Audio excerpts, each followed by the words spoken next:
সালামু আলাইকুম বন্ধুরা। এই যে মধু, মুড়ি আর সাথে নিয়েছি বাদাম।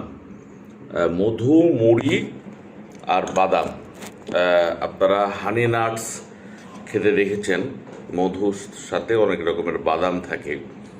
তো আমি আমার এই মুড়ির সাথে বাদাম নিয়েছিলাম আগেই। বাদামটা হালকা করে একটু ভেজে নিয়েছিলাম, কাঠবাদাম। এরপরে এখানে আমি মধু নিয়ে নিলাম, লিচু ফুলের মধু।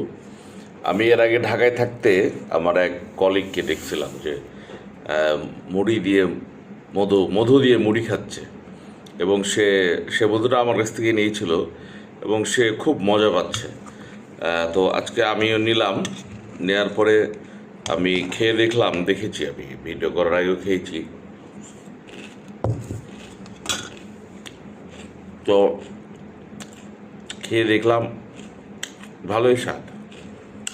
তো আপনারা যারা মুড়ি খান নিয়মিত, অনেকে আছেন মুড়ি খান, তারা মধু দিয়ে মুড়ি খেতে পারেন, এবং বাচ্চাদেরকেও আপনারা খাওয়াতে অভ্যাস করা যেতে পারেন।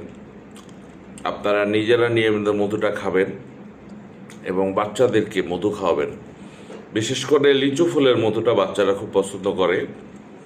আমাদের কাছে সিজন ফ্রেশ গ্রেড লিচু ফুলের মধু আছে, আলহামদুলিল্লাহ।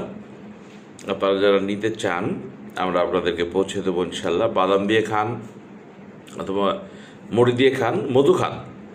মধু খেলে উপকার আছে। অনেকের গলায় সামান্য সমস্যা থাকে বা বড় সমস্যা থাকে, শ্বাসকষ্টের সমস্যা থাকে, যে কোনো সমস্যার জন্য। এবং মধু আলহামদুলিল্লাহ সকল রোগের ওষুধ, আলহামদুলিল্লাহ। তো আমরা মধুটা খাওয়ার চেষ্টা করব, এবং মধুটা নিয়মিত খেলে আমাদের স্বাস্থ্য ভালো থাকবে। তো আজকে মুড়ি, মধু আর বাদাম খেলাম। আরও আপনারাও এভাবে নিয়ে খেতে পারেন। সকলকে ধন্যবাদ। আসসালামু আলাইকুম।